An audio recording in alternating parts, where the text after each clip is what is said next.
Hi అండి. వేడి వేడిగా వచ్చేసి సొద్దవడలండి. చాలా టేస్టీగా ఉంటాయి. ఒకసారి చాలా బాగా పర్ఫెక్ట్గా వచ్చే సొద్దవడలు మీరు ట్రై చేయండి. ఎలా చేయాలో చూస్తాను. ఇలాంటి సొద్దవడలు చాలా బాగుంటాయి.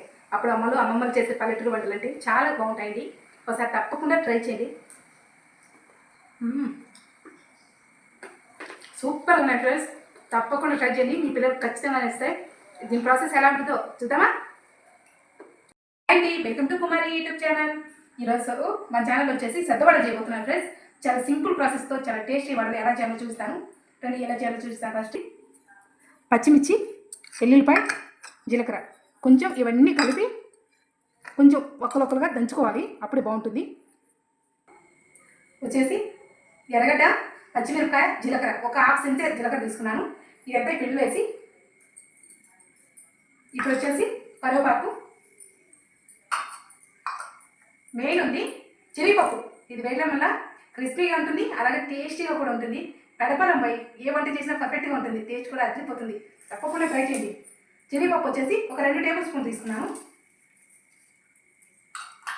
ఇప్పుడు పంచదార, ఇది ఆప్షన్ మాత్రమే. ఇది ఒక టేబుల్ స్పూన్ కానీ పడితే చాలా బాగుంటుంది. ఈ కారానికి డిఫరెంట్ టేస్ట్ వస్తుంది. ఎప్పుడైనా చాలామంది చాలా రకాలుగా చేసింటారు. ఒకసారి ఇలా ట్రై చేయండి, చాలా టేస్ట్ ఉంటుంది. ఒక 1.5 స్పూన్ ఉంటుందండి, ఒక చెంచాన్నర ఉంటుంది పంచదార. ఇది యాడ్ చేస్తున్నాను. చూడండి, ఇవి కూడా వేసి ఒకసారి మంచిగా కలిపెట్టేసుకోవాలి. ఇవన్నీ బాగా కలిసేలా మంచిగా కలిపెట్టుకోవాలి. ఈ పిండిలో బాగా కలిసిపోవాలన్నమాట. పిండినంతా ఇలా అంటే ఇలా ముద్దకు రావాలి. మనం వేసే పదార్థాలన్నీ కలిసిపోవాలి. టేస్ట్ అయితే చాలా బాగుంటుంది. చేయడానికి నాకు అస్సలు టైం ఉండక ఇలాంటి వంటలు ఇప్పుడు చాలా తక్కువ అయిపోయాయి అన్నమాట. కానీ ఈ టేస్ట్ ముందర నువ్వు గారెలు కాదు, ఏ పదార్థమైనా సరే చాలా చాలా అంటే చాలా బాగుంటుంది. ఇప్పుడు సాల్ట్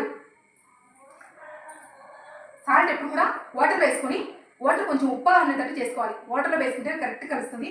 అదే దీంట్లోనే యాడ్ చేస్తామంటే ఖచ్చితంగా చక్కగా కలుసదు.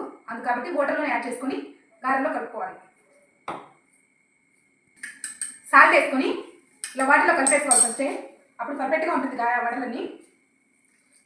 కొద్దిగా వేసుకొని మనకు వడలకి ఎంత వీలుగా ఉంటే అంత అలా కలుపుకోవాలి.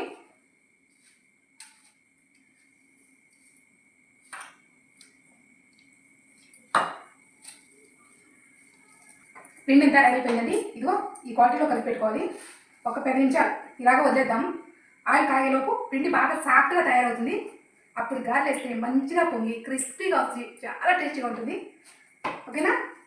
పిండి రెడీ అయిపోయింది. ఇప్పుడు డీప్ ఫ్రైకి ఆయిల్ పెట్టేసుకుందాం. ఇదిగో నేను పేపర్ తీసుకున్నాను ఫ్రెండ్స్. చాలామంది పేపర్ కాకుండా చేతులు కూడా ఒత్తుకోవచ్చు. అదే పేపర్ అనుకో మంచిగా పలుచగా ఒత్తేసుకుంటే మనకు వారం రోజులున్నా అస్సలు పాడైపోవు, చాలా బాగుంటాయి. అందుకని పేపర్ తీసుకొని కొంచెం వాటర్ చేతికి అడుకొని, వాటర్ కానీ లేకపోతే నూనె కానీ చేతికి తీసుకుంటే పర్ఫెక్ట్గా వస్తుంది. ఇలా ఒత్తేసుకోవచ్చు. మరీ పలుచగా కాకుండా మళ్ళీ లావుగా కాకుండా మీడియం సైజ్. చూడండి, మరీ హీట్లో లేకుండా నార్మల్గా కాయినప్పుడు ఆయిల్ దాంట్లో వేసేయండి. మంచిగా రెడీ అయిపోతుంది. 1 by 1 అన్నీ ఇలాగే వేసుకోవాలి. బాగా రౌండ్ షేప్లో ఫ్రెండ్స్, ఏమాత్రం చేతికి అంటుకోదు. చాలా ఈజీ. కొత్త వాళ్ళైనా సరే చాలా సింపుల్గా చేసేసుకోవచ్చు. మన ఇంట్లో వాళ్ళు ఎలా చేసారు, ఎలా ఉన్నాయంటే సూపర్గా ఉన్నాయని చెప్పి తీరాల్సిందే, అంత బాగుంటాయి.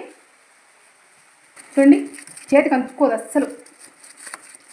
రౌండ్ షేప్లో వచ్చేస్తాయి. ఇలా హోల్ పెట్టేసుకోవటమే.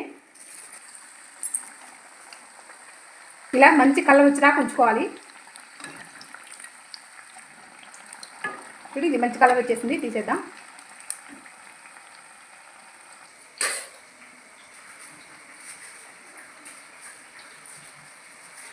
చాలా తొందరగా అయిపోతుంది వంట కూడా. అలాగే నిలువ ఉంటాయి. పిల్లలు స్కూల్కి వెళ్ళినప్పుడు బాక్స్ పెట్టేస్తామంటే వాళ్ళకు ఎప్పుడు ఏం తోసినప్పుడు ఒక టైంలో తినేస్తూ ఉంటారు. ఎప్పుడు బయట పెళ్ళే కదా ఫ్రెండ్స్, మనం చేసి పెట్టుకోవాలి మన పిల్లలకు.